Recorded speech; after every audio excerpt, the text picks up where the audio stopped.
didn't plan for 2 weeks that way.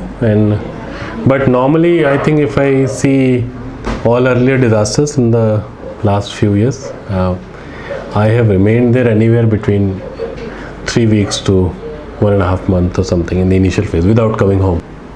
The whole idea of the way we operate is that first few days I and the core team spend there in creating those networks and structures and finding a space that and the logistics and all that. How do we really, the moment our material start coming, which comes in few trucks every day, how do you really manage that?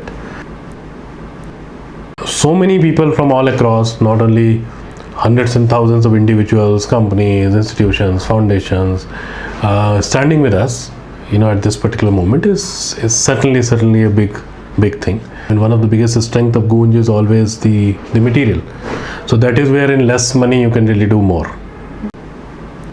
Whosoever has gone there as the first batch of the team, they are experienced people in handling disasters all across, and especially the floods. So I see that we can really do some meaningful job in the next few months and couple of years.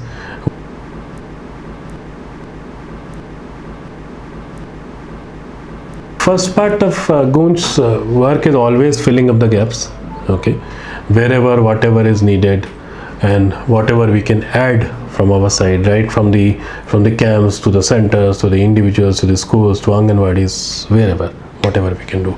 Second part is certainly doing much more in-depth work, and if we can maybe choose a few areas or choose a couple of organizations to work with, which we are already working with, but going through the next phase of it where we can work on the absolute local infrastructure and other cloth for work kind of initiatives where we can support hundreds of schools.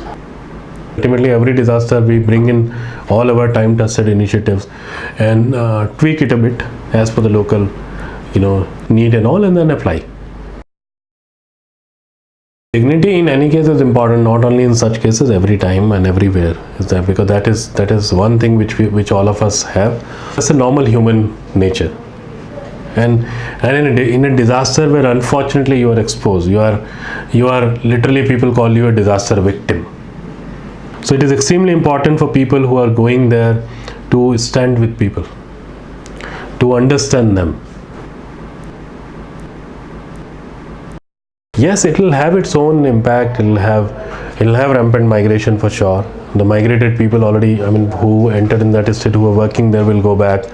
All those kind of dynamics will happen.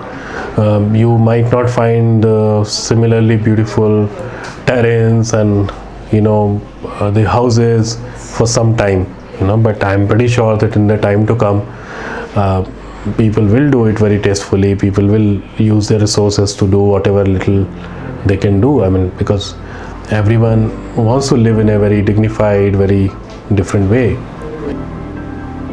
And I'm for sure hopeful.